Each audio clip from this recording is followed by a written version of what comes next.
カラッと揚がっててペロッと食べちゃいました。大きさがすごいでかいから来た瞬間もう感動、的確でしかない。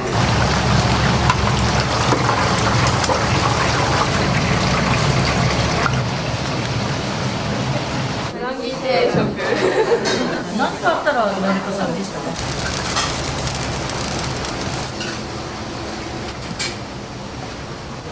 わかりました。味噌1個。いらっしゃいませ。いらっしゃいませ。いらっしゃいませ。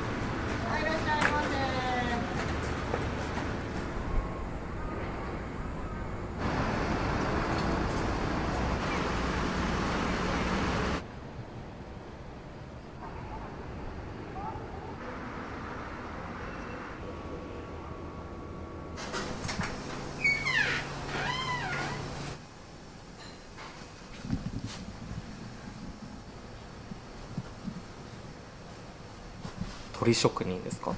そうですね創業60年なんですね。もうちょっと今経ってるんですけど、正確には創業年で言ったら何年ぐらいになるんですか？多分もう70年近くになると思います。1952年です。今お店の数で言ったら何店舗ぐらいあるんですか？全部で、20店舗以上はあります。店舗展開してるのはナルト屋っていうお店なんですけれども、若鳥時代ナルトとしてはここと、あと築港の方にイオンっていう商業施設があるんですけど、そちらの方で、あとはもう道内に展開してるのはナルト屋の方で。ナルト屋っていうのはどういった？こういうイートインスペースもあればテイクアウト専門のお店もあるので、半身揚げはもちろんザンギとか手羽先ですとか、そういうのをメインにテイクアウトのお店もやってます。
味噌3個。は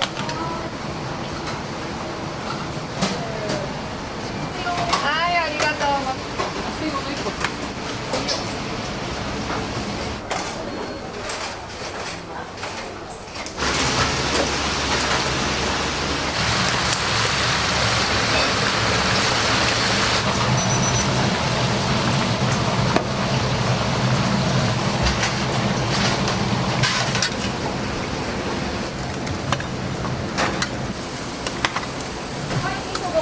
はい、ありがとうございます。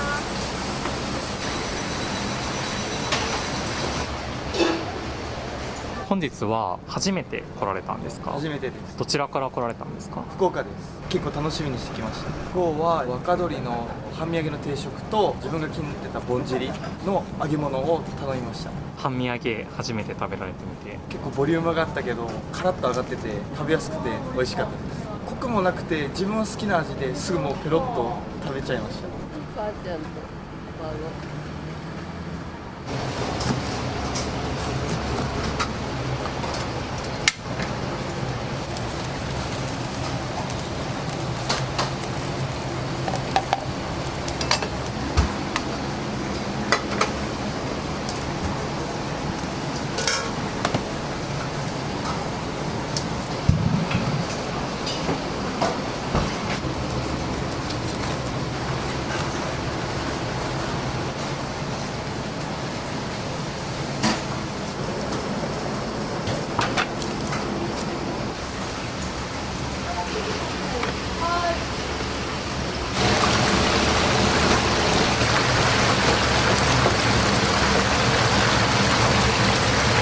こちら切って何を確認されてるんですか？ここに油を入れてます。ここが一番上がりづらいので、ここに油を入れてしっかりと揚げたい。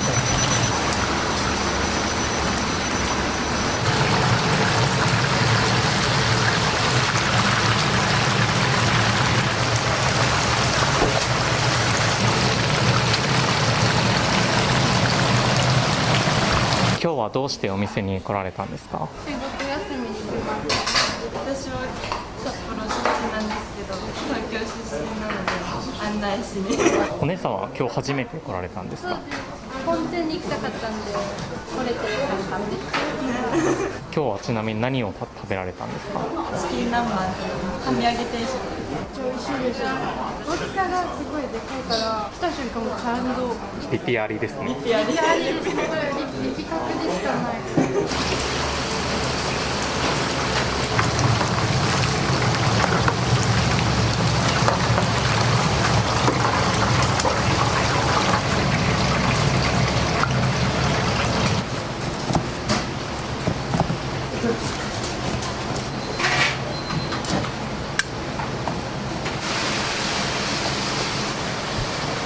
味噌もう1個。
どんぶり1個。お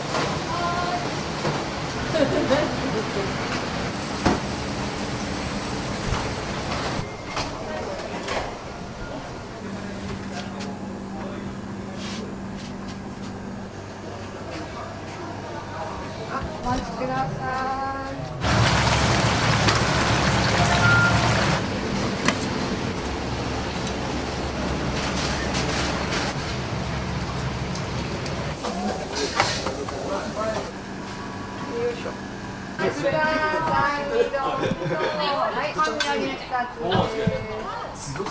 ありがとうございます。残機丼2つお持ちしました。はい、ありがとうございます。残機丼すごい。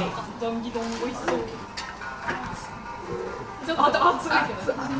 ザンギ丼頼まれてたと思うんですけど、お味いかがですか？めちゃくちゃ美味しいです。味付けしっかりしてて、タレが美味しいです。ご飯とめちゃくちゃ合います。半身揚げはどうですか？パリパリで美味しい。すごいジューシー。肉汁がすごい。すごい。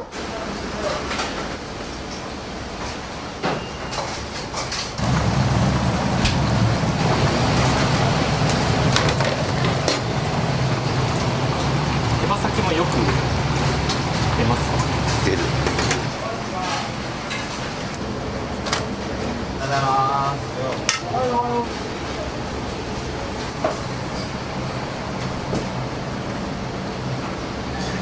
お店にはよく来られるんですか5年ぶりぐらいに来ました。 ？25年ぶりの半身揚げの味は変わってないですか？変わってないです。難しい味だよね。そうですね。美味しいよね。素朴なのが一番いいのかなと。小樽の方からしてどういう存在ですか？何か入ってばイベントだよね。誕生日とか正月とか。何かあったら成田さんでしたね。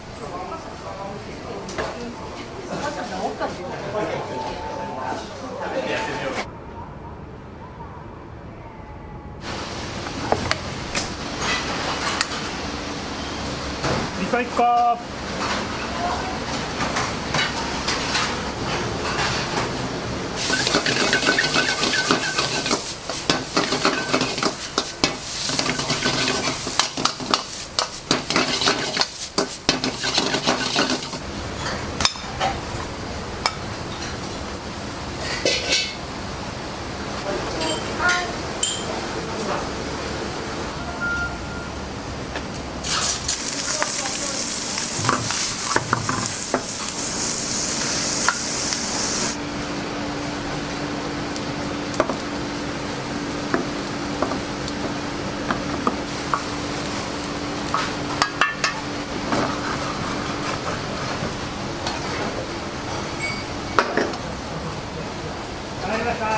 よく出るメニューは何になりますか？やっぱり若鶏定食か煮定食、あとは若鶏とお寿司のセットですとか、そういったものはよく出ます。結構メニューもたくさんありますよね。そうですね、ラーメン、オムライス、チャーハン、焼きそば、いろいろあって、家族で来てもみんなが好きなものを選んで食べれるっていうスタイルを作るみたいなので、結構メニューが豊富にやってるんです。長く来ていただいてる常連様もたくさんいるので、必ず美味しいものを提供するっていうのはもう絶対ここ数年は本当に海外のお客様とかも多いので、いろんなメニューも試行錯誤しながらちょっと新しいものを取り入れたりとか。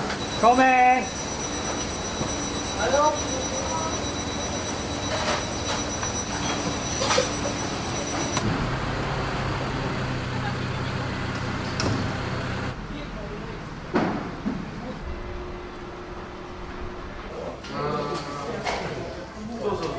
どういうところに惹かれてというか、大きさ、今日頼まれたのは赤鶏定食と残機丼。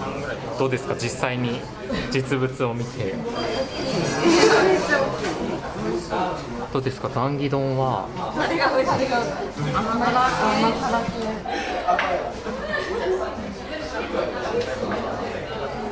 一番初めは鉄板焼き屋さんだったんです。そこでお好み焼きですとか串焼きですとか最初はやってたんですけれども、串焼きで鶏肉を使うんですけれども、いろんな部位があって結構悪くなりやすかった。その対策として串焼き用にいろんな部位をそれぞれ切るんじゃなくて、丸まま1個焼いて出してみようって始まったのがこの半身。最初は焼いてた時に鉄板でこの半身を焼いて出してたみたいなんですけど、それこそ提供までもう30分とか時間がかかってしまうので、油で揚げてみようっていう形が今のスタイルです。始めてから6、7年後ぐらいからそういう試行錯誤が始まって今の形になってます。今の味ができて、もうずっとその味を引き継いで、もうその頃とずっと変わらない味。そうですね、シンプルに塩コショウとちょっとした調味料を使ってずっと変わらない味で。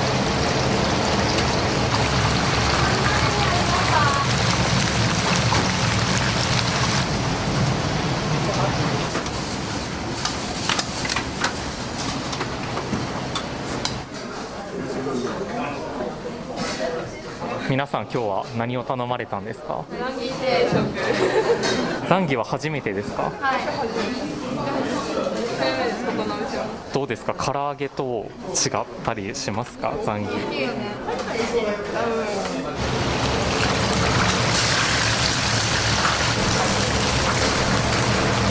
どのくらいになったらこう揚げる目安に？赤いのがなかなかまたちょっとやったりと緩むんで、その辺締まってくるんで、何分ぐらい？全部合わせたら10分ぐらいですかね。になります。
さ、仕込みやるから。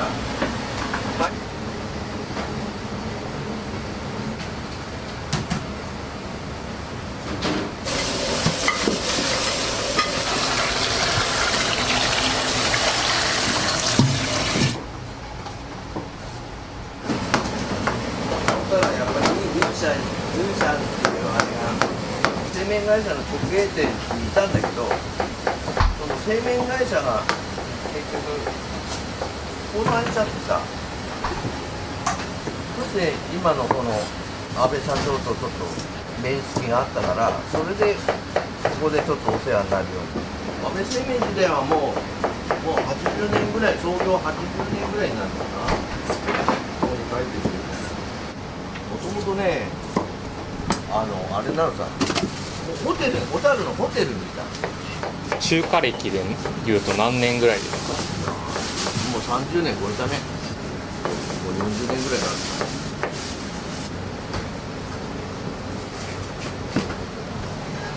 最初は滝川のホテルね。これチャーシューね。小樽ラーメンってさ、ないんだよね。やっぱり札幌は味噌あるし、旭川は醤油、函館は塩。小樽はないのかって言ったらやっぱりね、個人のお店は有名店たくさんあるんだけど、他の地域よりすごくやっぱりあんかけ焼きそばのねお店がすごく多いのさ。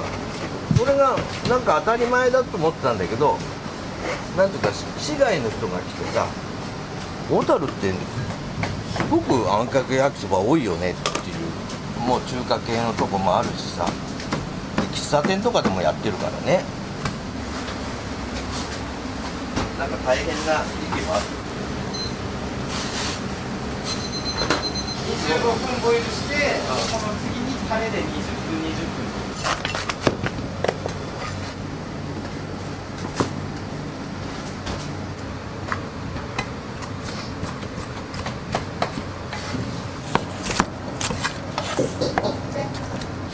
1日何個ぐらいもうずっと切られてますけど、8玉ぐらい。そうですね、平日でそれぐらい、土日だともうちょっと多いかな。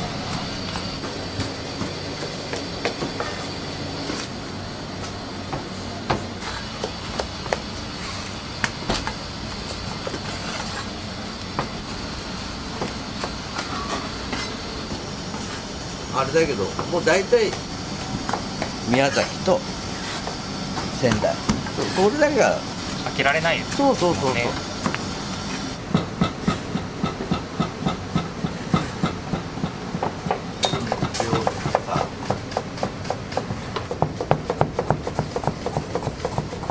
なんとか盛り上げようみたいな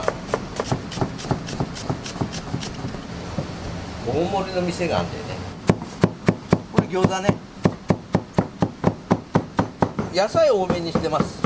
野菜と肉の割れを21ぐらいにして、ぜひ。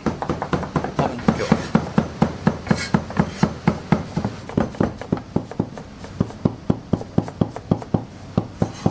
やってんだよね。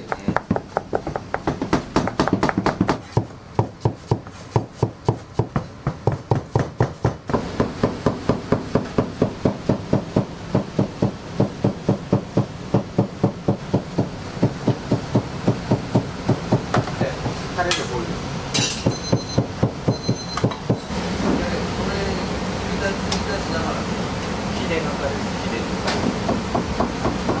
そうっすね。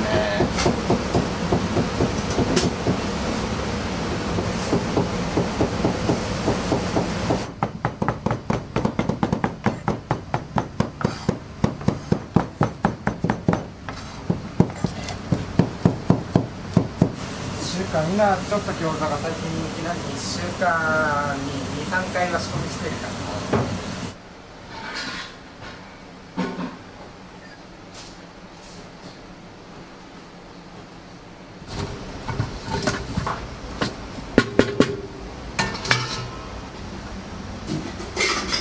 今日は3勝、土日は4勝。チャーハンが結構出るし、あんかけチャーハンっていうのもあるので、それでこれはお父さん7つ星。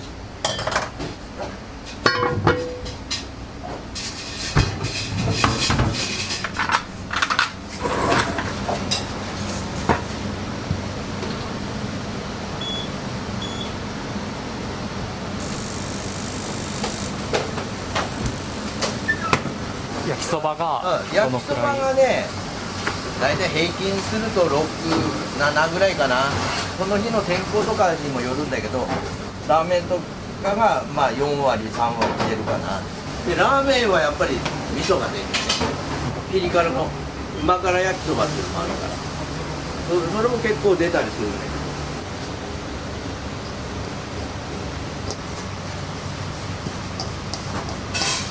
ど、かけてるのは何になるんですか？片栗粉、あんかけ焼きそばの食材のエビとイカなんですけど、普通にこのままボイルしたら縮んじゃったりとかするから、そういうのを防止するためと、エビとイカの食感残せるように片栗粉と卵同時にコーティングする感じですね。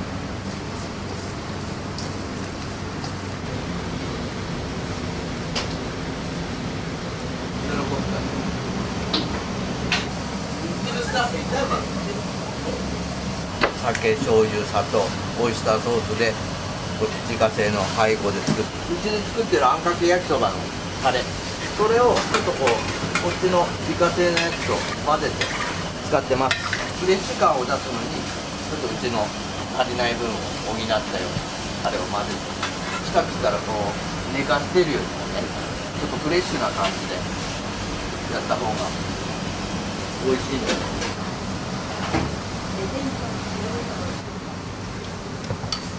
醤油味の方はね、力んきの方、これがねやっぱり美味しいんだよね。オイスターソースがやっぱり決め手なんだよね。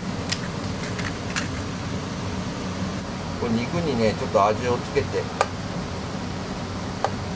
水をねちょっと肉に含ませることで、ね、ちょっと柔らかさも出て、豚バラを使ってるからこのまま混ぜちゃうと結構ちぎれちゃったりするんだよね。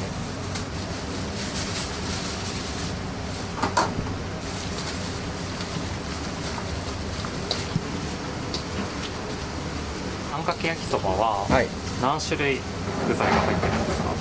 肉、エビ、イカ、タケノコ、人参、キクラゲ、玉ねぎ、くわい、絹さや、何種類だ。あともやしも入るから11とかかな。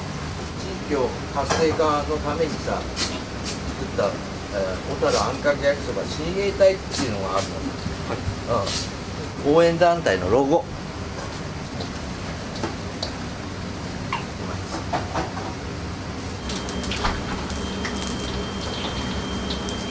ちょっと白いのはラードね。サラダ油とねちょっとコク出しのラードを混ぜて。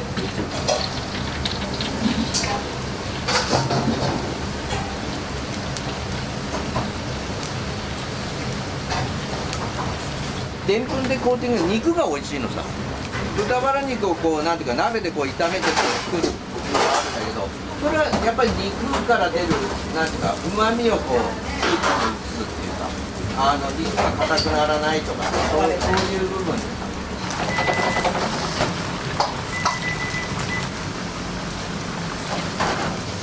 まだそれとはまだ別個なんだ。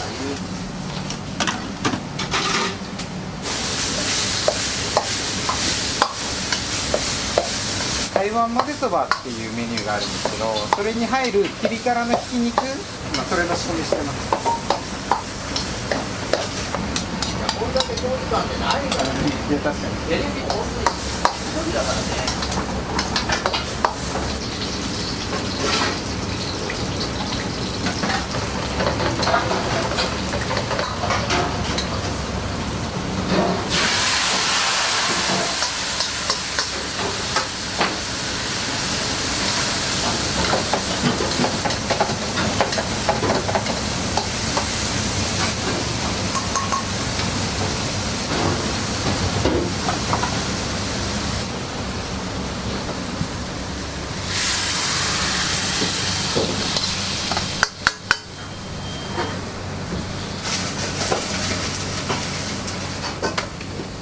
こんな感じでいいの？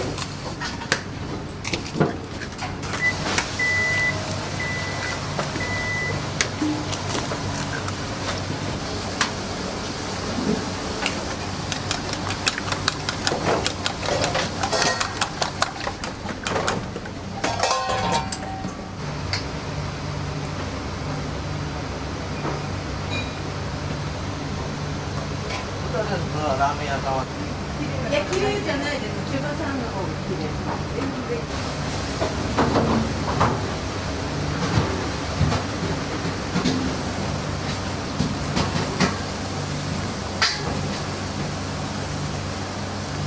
酒、醤油、砂糖、塩、にんにく、生姜。店長がやっぱり中華の出身なんで、タレつけながら食べれるぐらいの感じ。そんな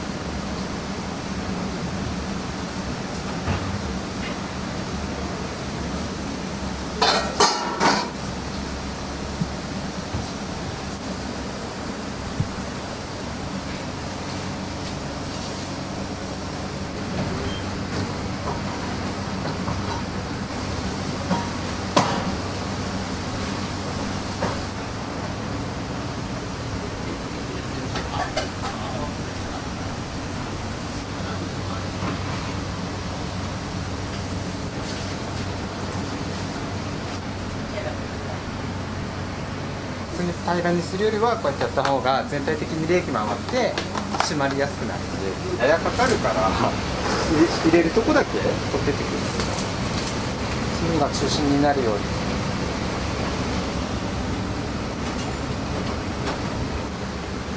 鍋をねよーく焼かないとねくっついちゃうからね。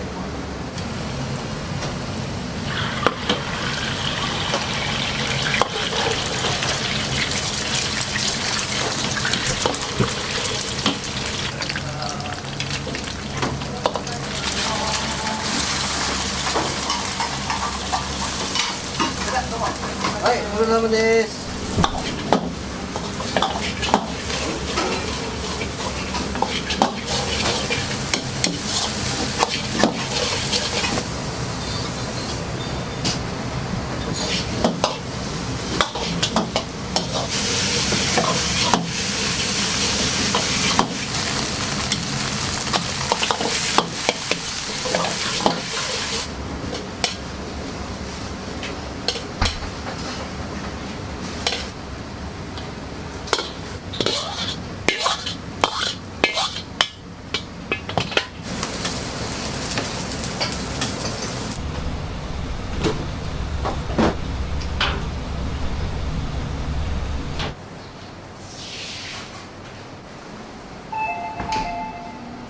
大盛り2つね。ご苦労様。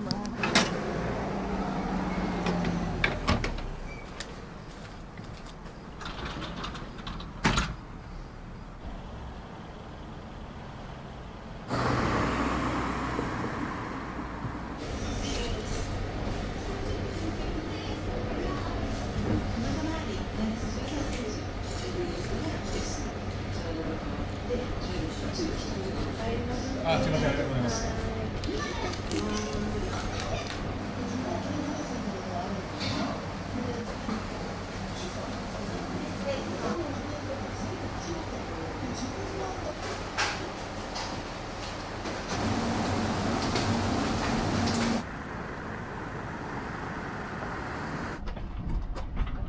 こんな感じ？ハマちゃん。い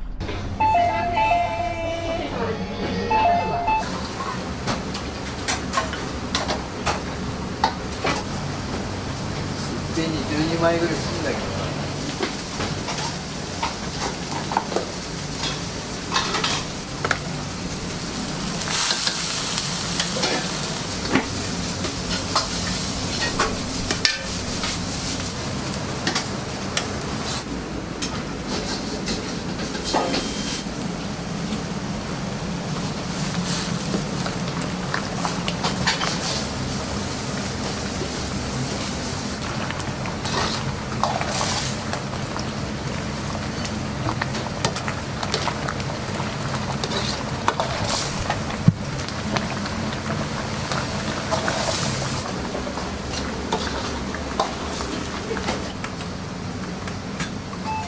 すいません。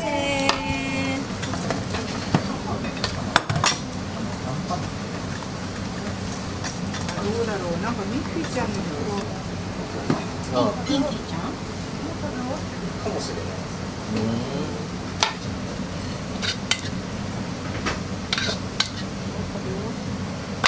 ない。IM。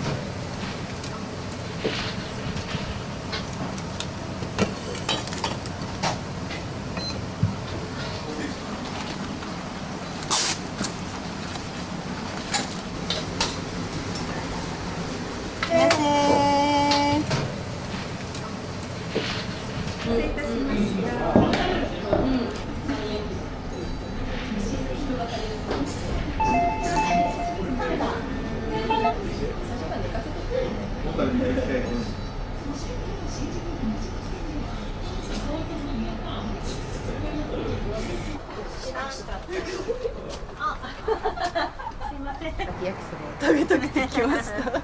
あんかけ焼きそばはじゃあ何度か食べられたことは？でも小樽で食べたのは初めてです。美味しかったです。美味しかったです。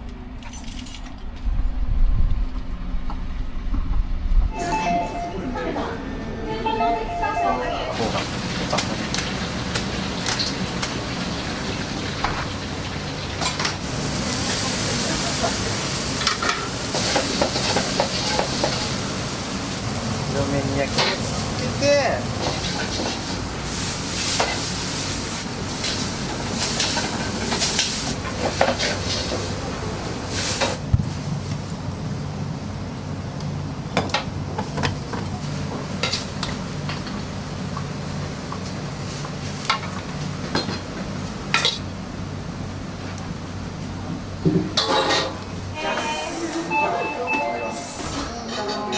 ああいう的なやつですか。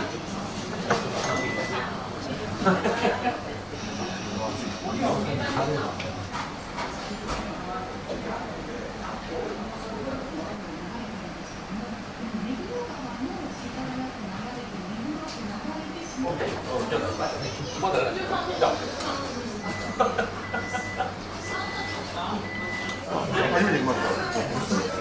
うしてこのお店を選んだんですか？現場に近かったからです。あんかけとチャーハンのハーフ&ハーフ応援します。美味しいですね。大きいね。これいけるんですか？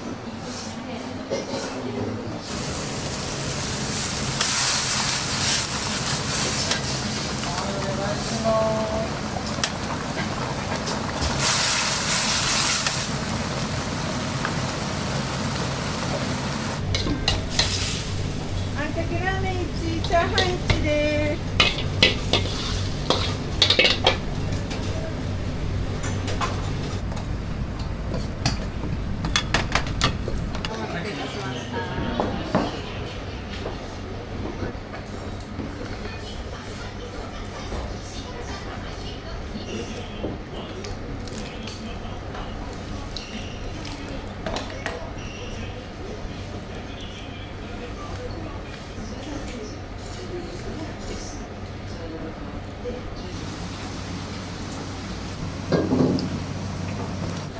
あ、すみません、ありがとうございます。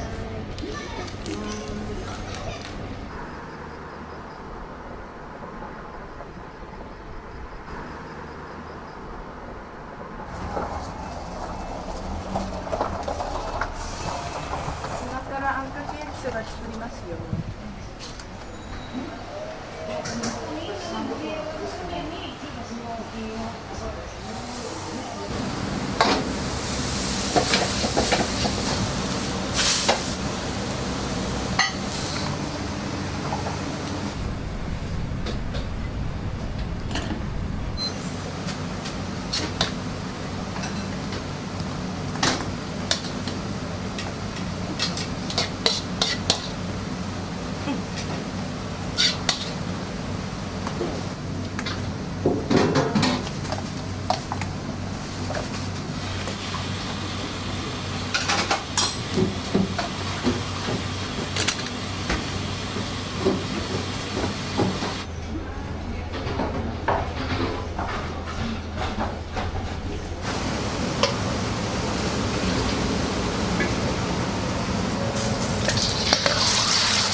この中に粉とかお水とかが入ってこの中でこう攪拌するんですよね。はい。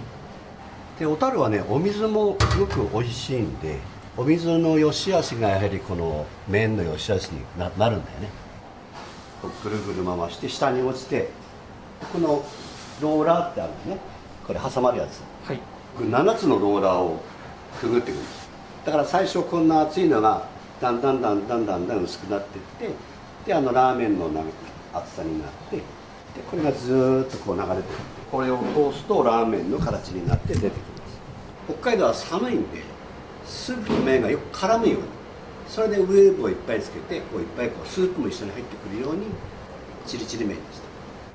最初小樽市の手宮っていう場所で、こっちに昭和45年かに桜町って今のこの場所に引っ越しして、トロリアン自体は7年目かな。小樽はお寿司の町で、お寿司が有名なんだけども、12年ほど前からあんかけ焼きそばを小樽市の町おこしということで、PR をしてかなり全国に有名になってきて、で小樽のあんかけ焼きそばっていうのが観光客にも認められてきて、だから夜はお寿司を食べてください、で昼はあんかけ焼きそばを食べてくださいっていう、そういうコンセプトでやってます。作ってる麺は、ラーメン、うどん、そば、焼きそば、あと生冷麦とか、あとスパゲッティ、生スパゲッティなんかもやってますね。そういう麺を小樽市内のスーパーですとか、あと学校給食とか、あと飲食店とか、病院とか、そういうところに卸してます。したら8000食ぐらい、多い時で1万食。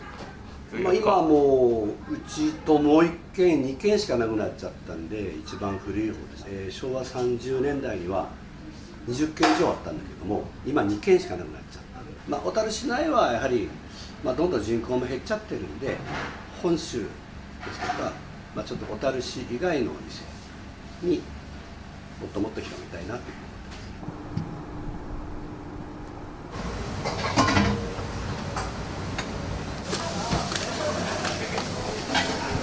塩焼きそば1です。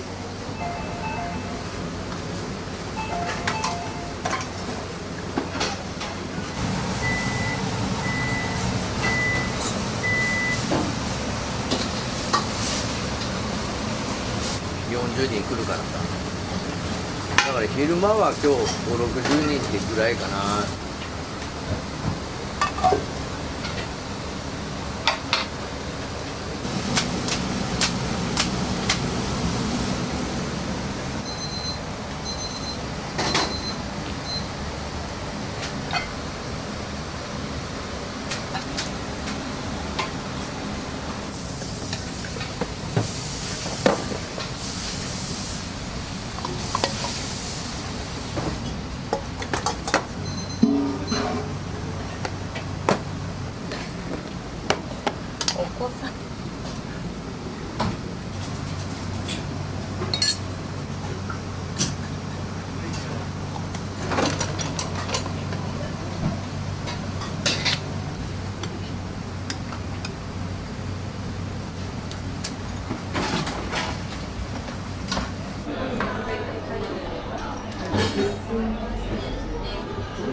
お店にはよく来られるんですか？来るよ。だって美味しい。本当に美味しいのよ。ねえ。頼まれたのは何になるんですか？あんかけラーメン。塩です。あっさりポン。あんかけ美味しいよ。何食べても。焼きそばも食べられたことありますか？食べるよ。醤油も塩も。何でも来い。何でも美味しい。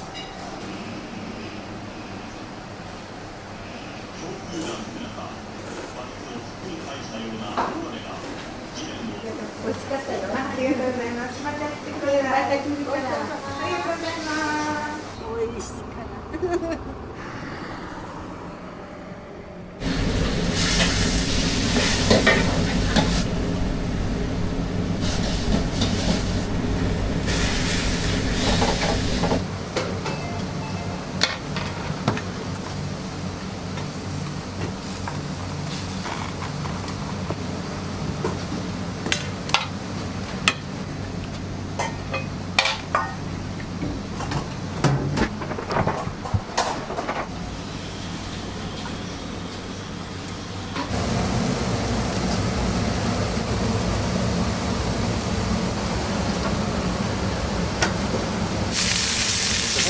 が5個ずつなんですけど、今まかない用だから6個ずつ入れちゃってる。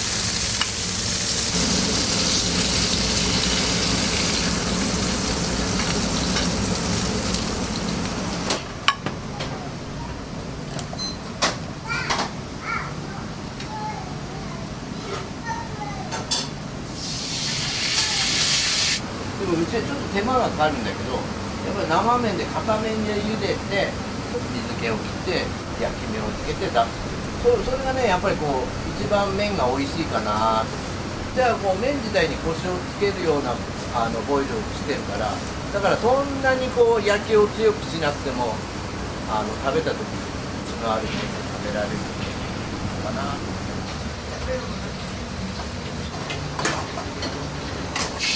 会社の方にどこを作っちゃう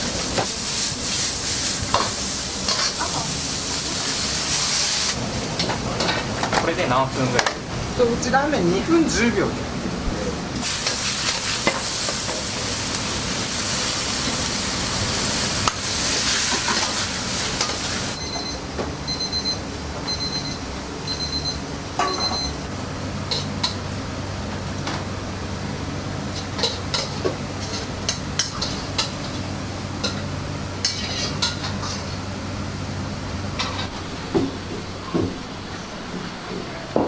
お待たせしました。塩野菜です。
お店には何度か来られたことはあるんですか？今回初めてです。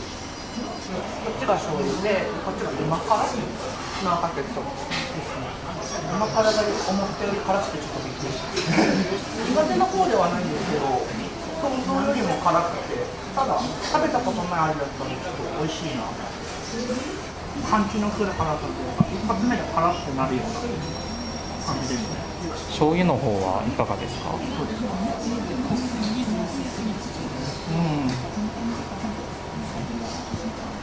今これチタンの鍋使ってます。前は本当ちょっと持ってみてそれ。結構ありますね。全然違いますね。もうねやっぱり毎日たくさん作るから。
こっちがラーメンです。でこっちが焼きそば用の。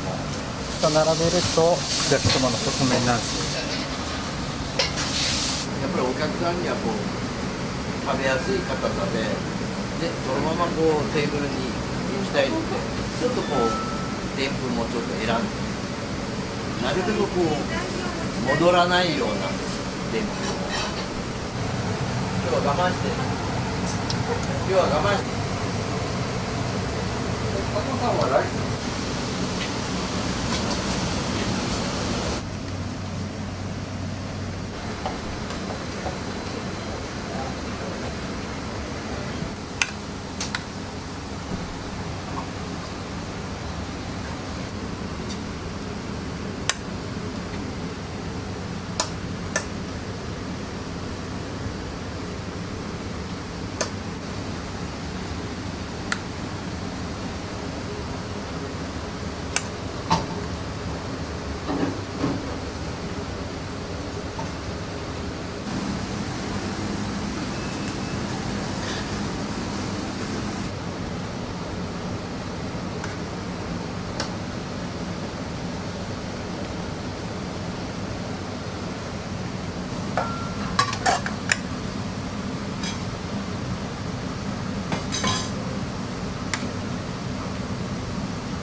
どうぞ。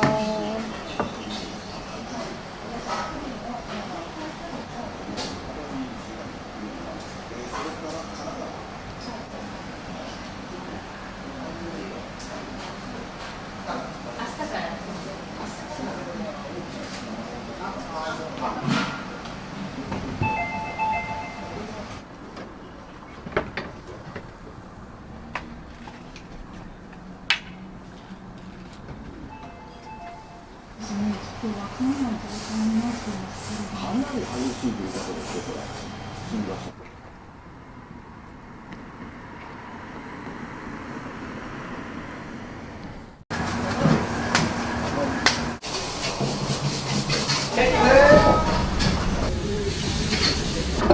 全部いきます。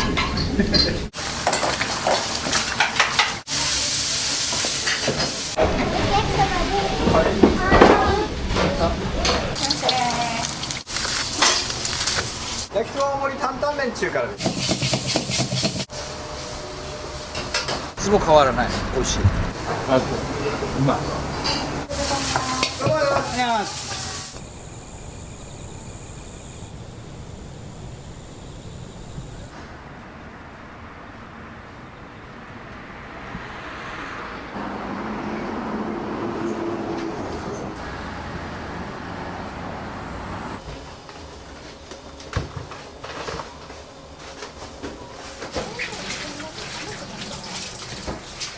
ナンポロのネギ。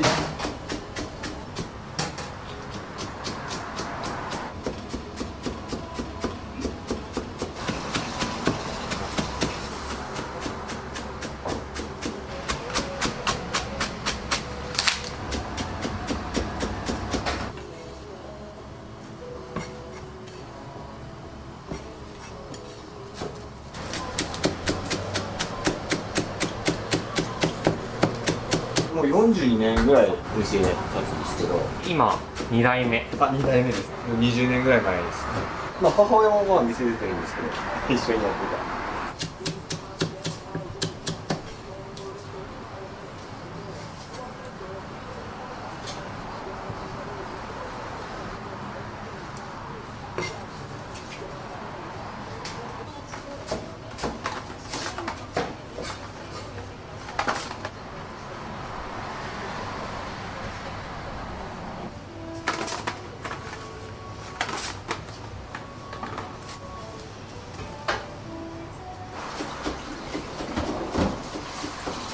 お米はどこ産ですか？七つ星。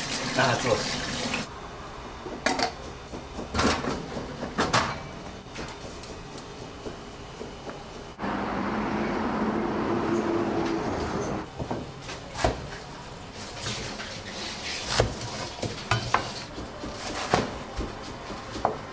このキャベツ白菜も地元産なんですか？都内産です。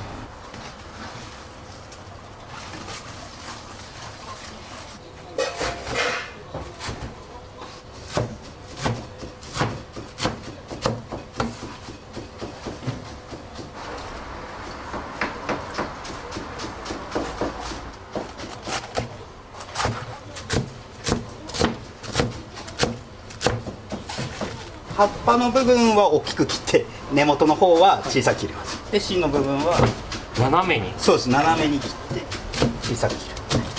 火が通りやすいです。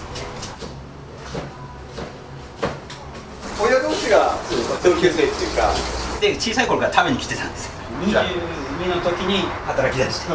じゃあ本当20年って言ったらもうすごいベテランですね。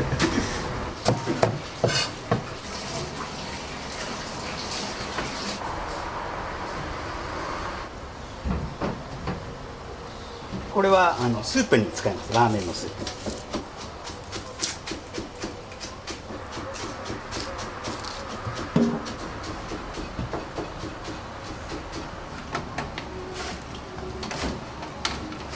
蒸し麺は使わずに生麺を。あ、そうですね。焼きそば麺自分たちで作って。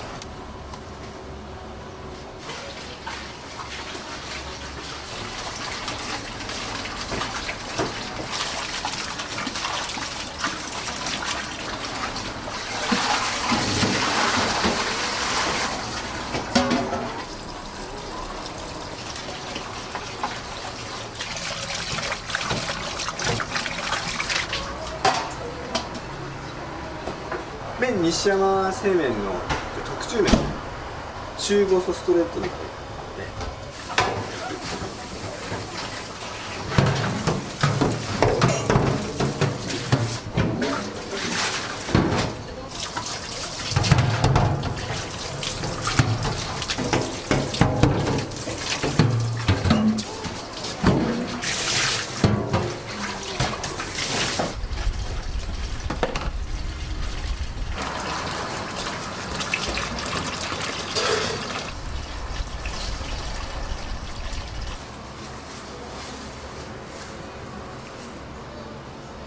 作ってすぐだとしまってなくて1日置いて使うみたいな感じです。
お店を始めた経緯というか。母親が始めたお店で、もともと美容師だったんですけど、うちの母親って。あ、そうなんですか。もともとは美容師だったんですよ、私。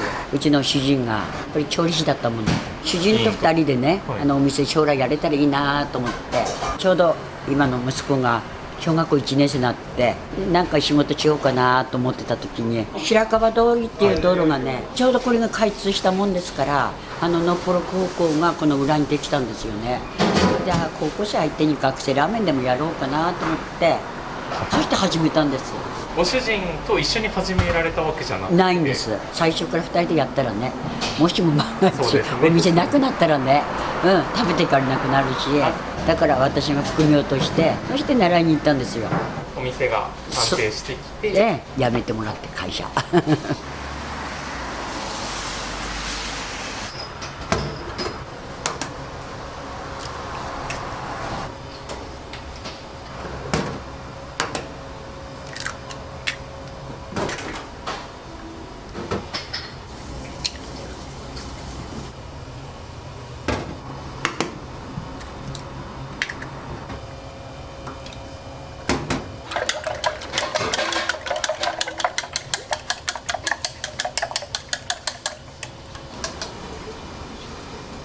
ごい大きな寸胴ですけど、これで1日分ぐらいですか？土日だったらなくなりますね。2本ぐらいいきますね。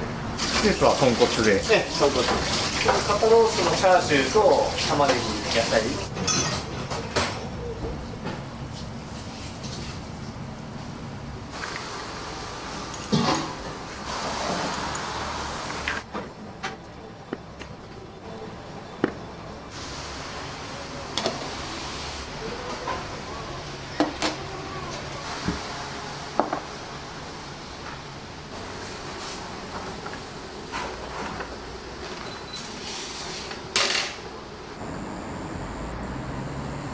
ここの店主さんのお父さんの代から来てるんですけども、どのくらいの頻度で来られるんですか1週間に1回なんです。毎回来るときに頼むメニューとか。その来た当初は味噌ラーメンだったんですけど、ここ2年ぐらいは担々麺に。あ、こんにちは。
ラーメン結構種類が多いですね。そうなんですよ。これも開店当初からほとんど減らしてないので増えていったって感じなんですけど、おすすめのメニューって？ラーメンでしたら担々麺、あんかけ焼きそばですとか。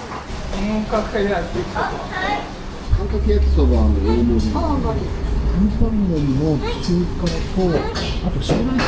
塩ライス。はい、かしこまりました。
どうもありがとうございます。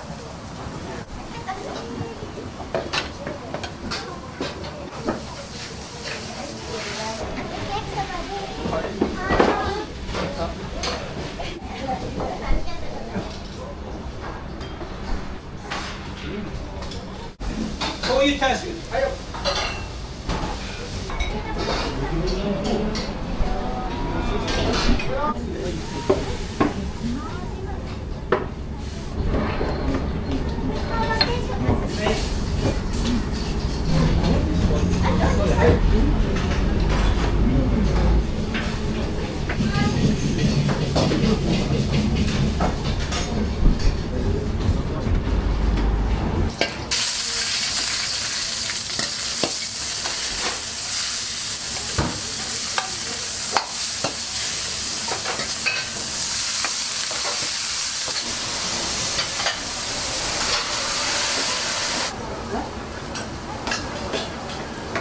ごまだれですね。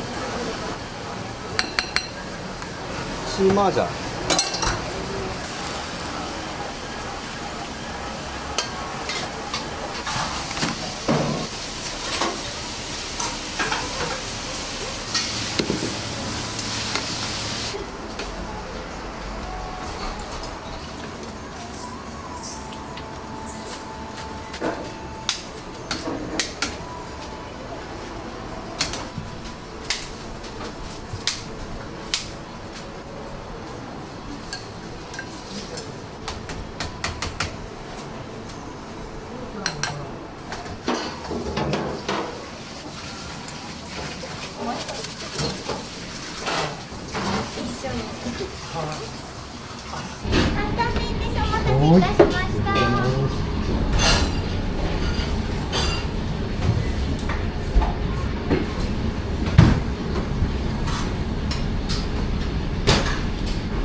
いい汗かいてますね。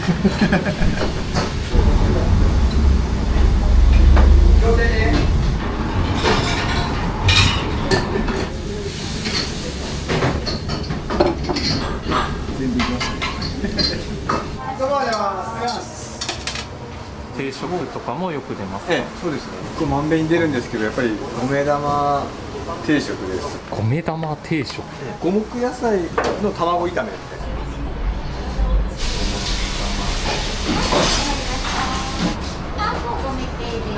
ごめんね。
焼きそば盛り担々麺中からです。お待たせしました。タコラーメンです。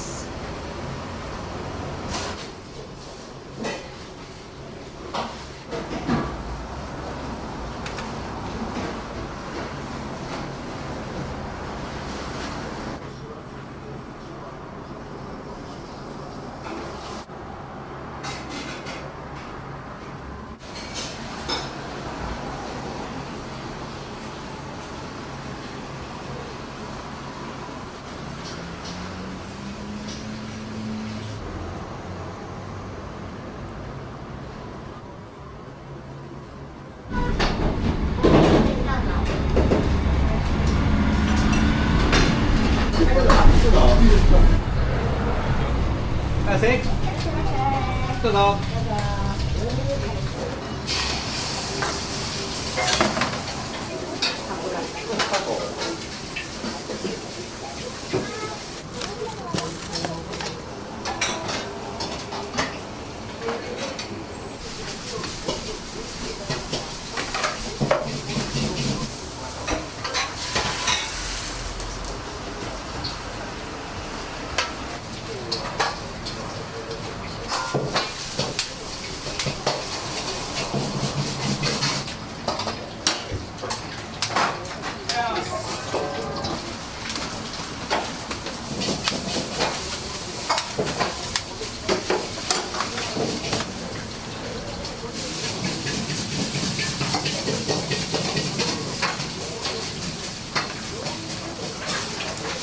はいよ。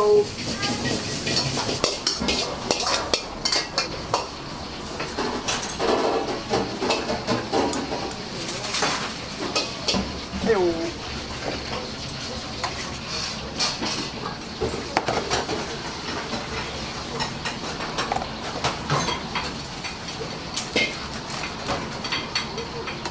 はいよ。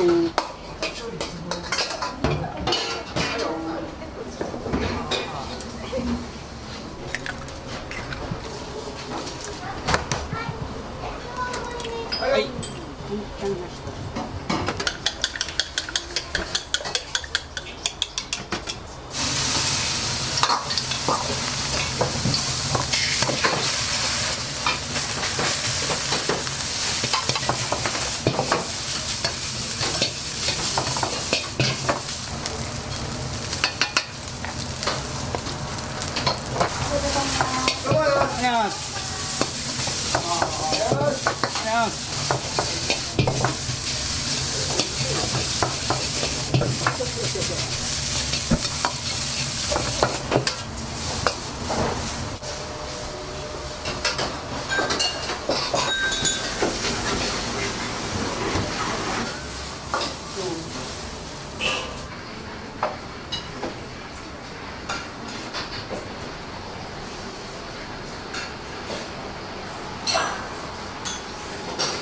今日は何を頼まれたんですか？半チャーハンですか？美味しいからボリュームもいいと思います。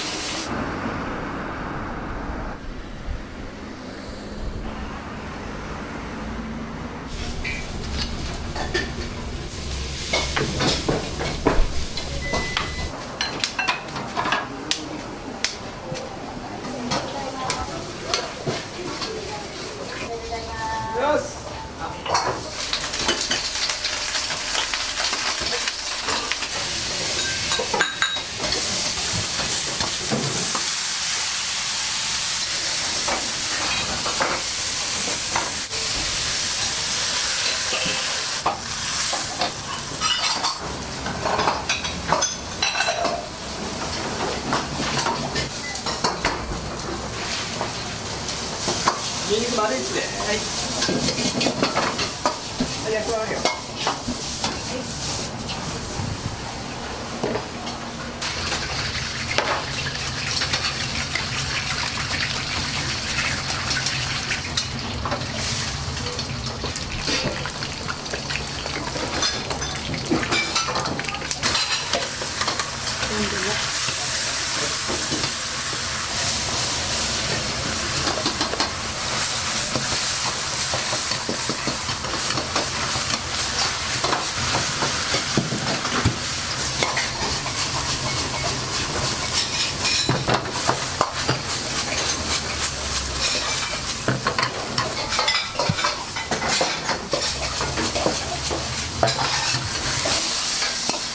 ごめんね、ライスをね。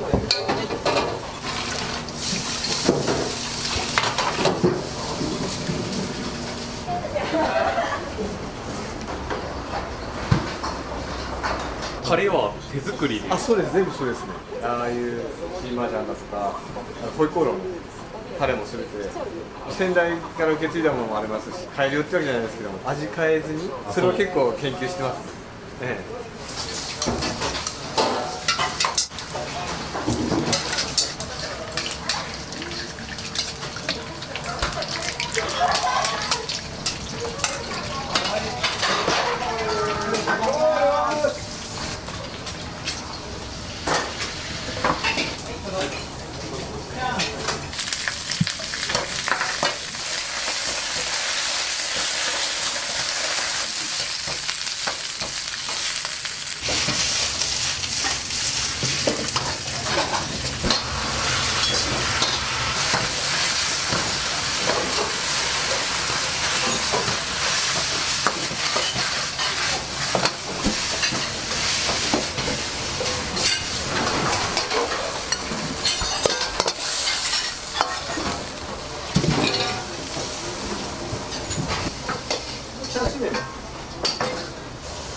う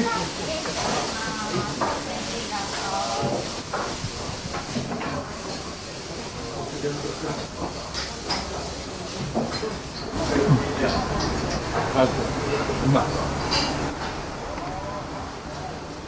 お店にはよく来られます。ちょこちょこ。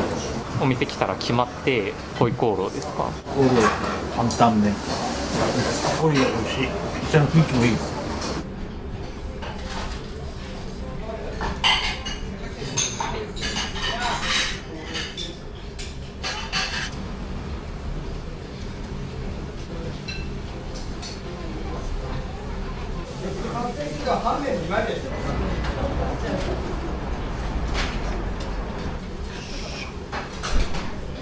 どうも。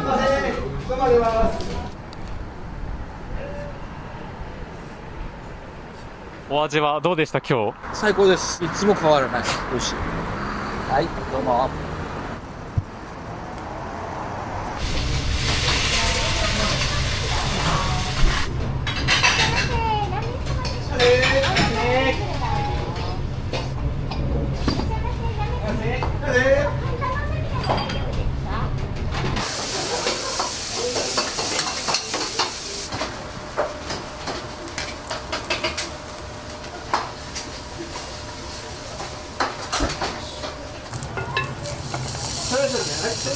はい。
今日は何を頼まれたんですか？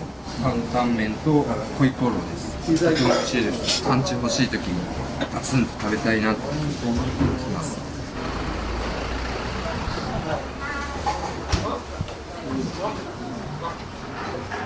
これ結構出るんですよね。焼きそばとご飯の半分半分のやつで。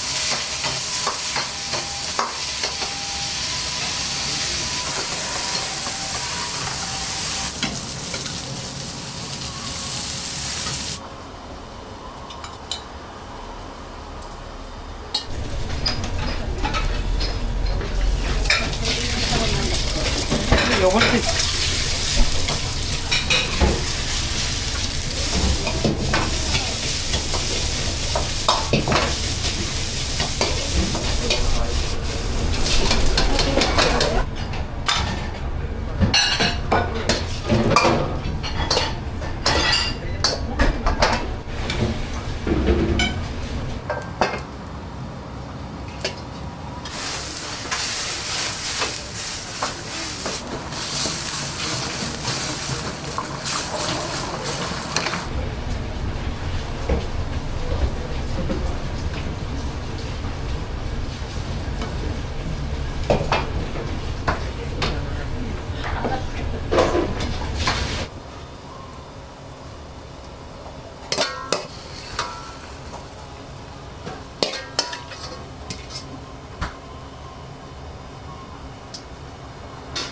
五目半麺になります。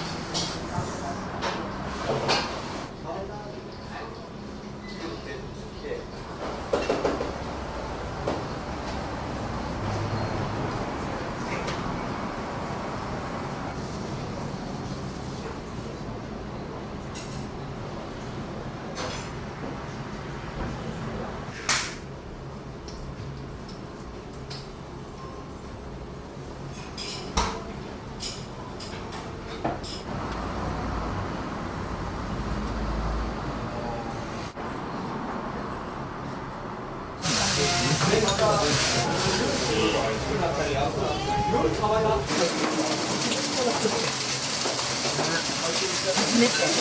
めてなんですよね。調べて美味しそうだし、料理が食べたいなって。どうですか、実際に食べてみて。美味しいよね。うん、そう。ごま油がすごく効いていて、甘辛いあんが絡んでて美味しいよね。ラーメンね、食べたいと思ってきたのに、なんかもうこして。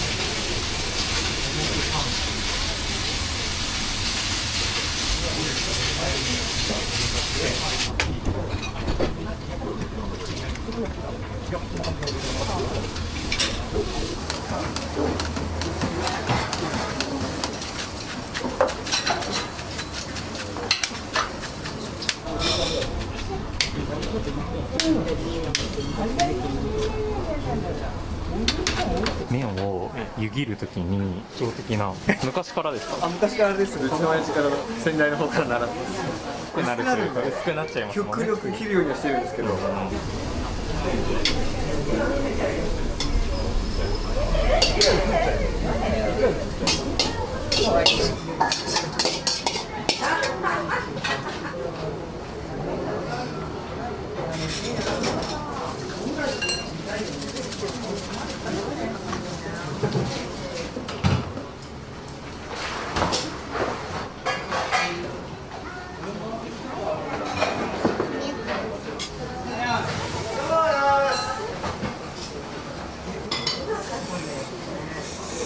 常連さんって伺ったんですけど、何年ぐらい通われてるんですか？20年。どういったところが気に入って？美味しいから。食べたくなるよ。食べたくなる。手紙に声かけてくれる。月何本だ。俺の方が多いな。別々で来る時もあるんですか？食べてきますよ。食べてるよ。ほぼ食べてる。その中ではどれが美味しかったですか、一番？担々かあんかけ焼きそば。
ます。